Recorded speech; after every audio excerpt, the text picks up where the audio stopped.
আসসালামু আলাইকুম। সারা বাংলাদেশ চ্যালেঞ্জ, ঠিক আছে? 10 টাকা করে ফুল তো কেউ দিতে পারে না, আমরাই দিই। গত 3 দিন যাবত আমাদের হাটে কিছু অর্ডার ছিল, তো ফুল পর্যাপ্ত না থাকায় আমরা কিছুদিন ওয়েট করতেছিলাম। তো আজকে ফুল পর্যাপ্ত হয়েছে, তাই কাটিং করলাম। ইনশাল্লাহ বিকালের মধ্যেই কাঙ্ক্ষিত গ্রাহকের হাতে ফুলগুলো পৌঁছে যাবে। ফুল পছন্দ করে না এরকম মানুষ আমার মনে হয় এই পৃথিবীতে নাই।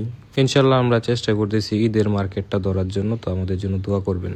গাছে আসা অনুরূপ ফুল আসতেছে এবং ভবিষ্যতে আরো অনেক ফুল আসবে আশা করা যাচ্ছে। একটি গাছে 8টি থেকে 10টি করে ফুল আসতেছে।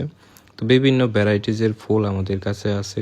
যাদের প্রয়োজন আমাদেরকে পার্সোনালি নক দিবেন অথবা বাগানে এসে বাগান ভিজিট করে ফুল নিয়ে যাবেন।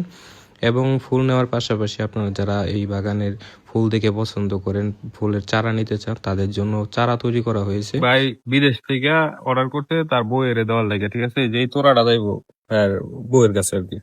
আর এই যে এটা একটা তোরা, এই যে এদিকে দেওয়া খবর, এই নিচে একটা তোরা বানানো নিয়েছে। এটা তার প্রেমিক তার প্রেমিকারে দিছে, ঠিক আছে? তো আমাদের মাধ্যমে দিয়ে দিছে, ওই বাসার কাছে এগুলাই নাই। তো আপনারা যারা চান আমাদের মাধ্যমে দিতে পারেন, কিন্তু দুজনের সম্মতি লাগবে। আবার দেখা গেছে একজনে বললেন যে হেরে দিয়ে দিয়ে নিত না, পরে ঝামেলা, ঠিক আছে? যাই হোক, এই যে এখানে আরেকটা তোরা আছে। তো আমরা তোরা আকারেও দেই, আবার দেখা গেছে যারা বাগানে আসে তারা একটা দুইটাও নিতে পারে। তো সবার দাওয়াত করলে সবাই আইসেন।